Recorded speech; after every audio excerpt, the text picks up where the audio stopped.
que vous allez bien.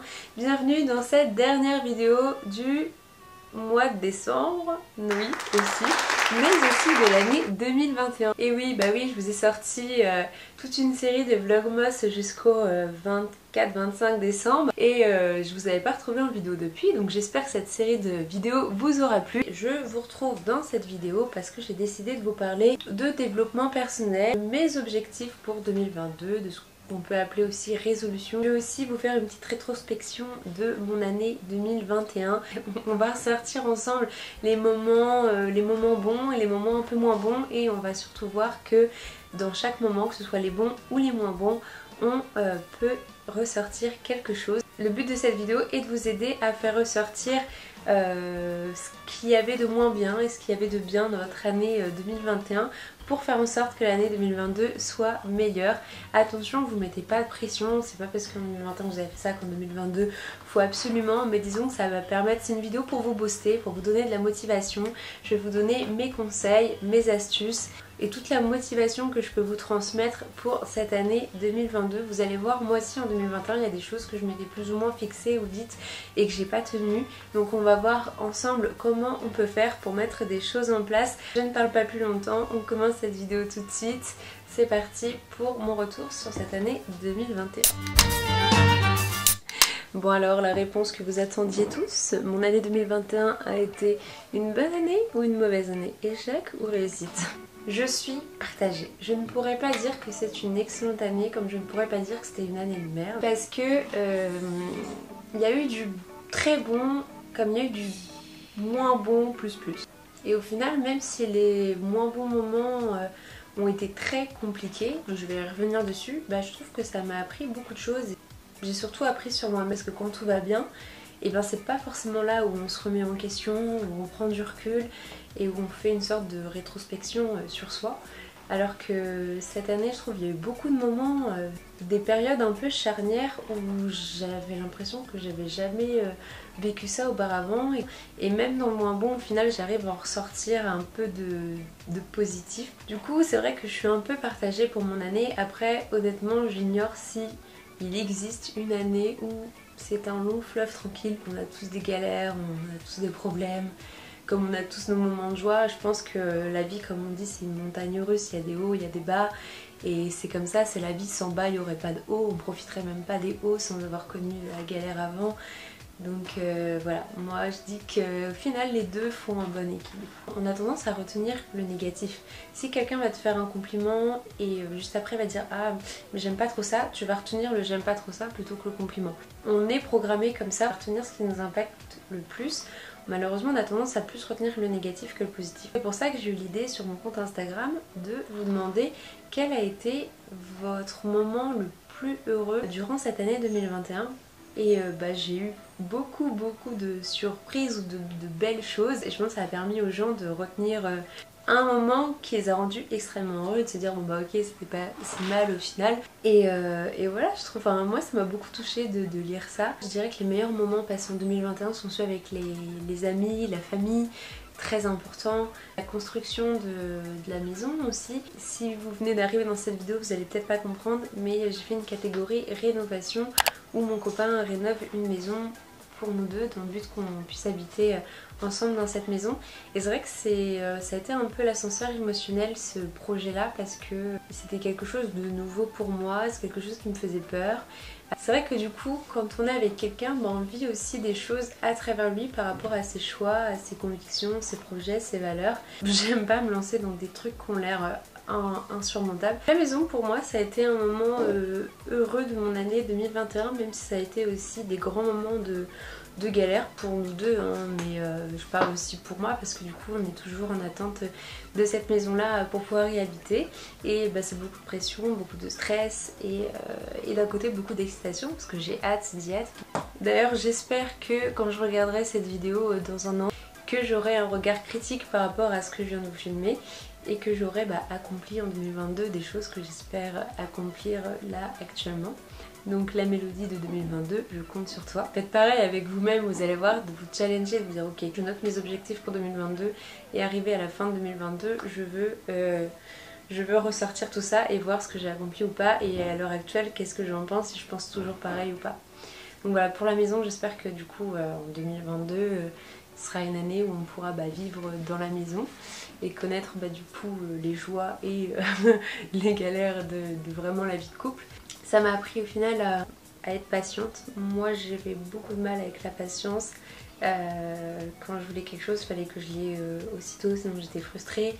Et il y a eu beaucoup de frustration cette année, que ce soit pour la maison, que ce soit pour mes études. J'avais jamais connu ça auparavant de ne pas réussir quelque chose du premier coup. Et pour mes études ça a été le cas. Vous allez voir, voilà, j'ai fait une sorte de pause l'année dernière dans mes études, etc. Ça a été assez compliqué pour moi, c'est-à-dire entre ce que je voulais faire, mon activité sur les réseaux et mes études. Et au final j'aime les deux sont des passions. Et je vois pas pourquoi je devrais choisir. On n'a qu'une vie et d'ailleurs si je peux vous transmettre un message dans cette vidéo, faites ce qui vous plaît, n'écoutez personne d'autre. Peu importe les critiques que vous aurez, raccrochez-vous aux personnes qui vous soutiennent, à ce qui vous motive pour continuer et posez-vous les bonnes questions. Mais moi personnellement je veux faire les deux et je ferai les deux quoi qu'il m'en coûte. Ça m'a appris à me battre, à me faire violence, à devoir me remettre en question, à avoir énormément de patience. J'attendrai le temps qu'il faut mais j'aurai ce que je voudrais. Je trouve que c'est assez magique de pouvoir dire ça. Et que quand on est dans l'impatience, la frustration, il n'y a rien de bien en fait. Pour les moments heureux, j'ai retenu aussi l'adoption de notre petit chiot Sky, que je n'ai toujours pas à l'heure actuelle, mais que je dois aller chercher la semaine prochaine ou dans 2 semaines. On va voir en fonction, pareil, ça va dépendre un petit peu des travaux de la maison parce qu'on veut l'accueillir dans les meilleures conditions possibles et je veux faire vraiment le mieux pour lui parce que ça va être mon premier animal en dehors de chez mes parents en fait. Donc c'est moi qui ai tout fait, qui ai tout acheté pour son arrivée. C'est vraiment de moi de A à Z qui est géré avec mon copain l'adoption, les achats pour accueillir le chiot. Et un peu en avant-goût d'un bébé, hein. C'est quand même une des grosses responsabilités et c'est mon premier chien parce que même chez mes parents je n'ai jamais eu de chien et c'était mon rêve d'en avoir un, en particulier un husky. Donc j'ai réalisé ce rêve là. Maintenant 2022, j'espère que quand je regarderai cette vidéo en fin 2022, j'aurai mon petit Sky à côté de moi qui aura déjà bien grandi. Et voilà, ça faisait un moment que j'attendais mais là c'est bon, je vais pouvoir créer ma société puisque, pour la vente de médias sur les réseaux sociaux. Oui, mon voyage à Dubaï aussi. J'avais jamais fait de voyage aussi loin entre guillemets. J'espère qu'en 2022 j'aurai l'occasion d'en faire encore plus loin. D'ailleurs en 2022 j'aimerais bien, si le contexte le permet, partir à New York. C'est vraiment un de mes rêves. En tout cas c'est vraiment un objectif de voyage que j'aimerais faire. Après je suis hyper contente d'avoir fait Dubaï. C'est quelque chose que j'aurais jamais pensé faire. C'est pas quelque chose qui m'attirait tant que ça et au final je suis super contente de l'avoir fait. Donc ça a été un moment très très heureux de l'année 2021, mon premier voyage en couple aussi, enfin voilà, ça a été beaucoup de premières fois et en tout cas c'était un voyage où j'avais des étoiles plein les yeux tout le long du voyage, donc j'espère pouvoir revivre ça en 2022 dans une autre destination, pourquoi pas. Et du coup pour 2022, passons à mes objectifs 2022. Pour 2022, qu'est-ce que j'aimerais accomplir ou changer par rapport à mon année 2021? Pour 2022, j'aimerais lire plus souvent parce que je trouve qu'on apprend plein de choses dans la lecture, mais aussi pour l'orthographe c'est super important. Donc à prendre le temps de lire plus souvent. Qu'est-ce que je pourrais me fixer? Donc j'ai au moins fait 30 minutes de lecture par semaine. Je pense que c'est plutôt raisonnable. Vous avez plusieurs livres, alors il y a des livres payants comme il y a des livres de lecture gratuites. Donc voilà, puis je trouve ça sympa. Quand on est avec sa tablette, on peut l'emmener un peu partout, ça prend moins de place qu'un vrai livre. Au lieu de procrastiner sur mon téléphone, donc l'autre objectif c'est de moins procrastiner. Parce que oui, je me suis rendu compte que je passais quand même énormément de temps sur mon téléphone. Donc certes, quelquefois c'est du travail entre guillemets parce que je publie les promotions, je réponds aux mails des partenariats. Mais il y a aussi beaucoup de vide où c'est juste je scroll.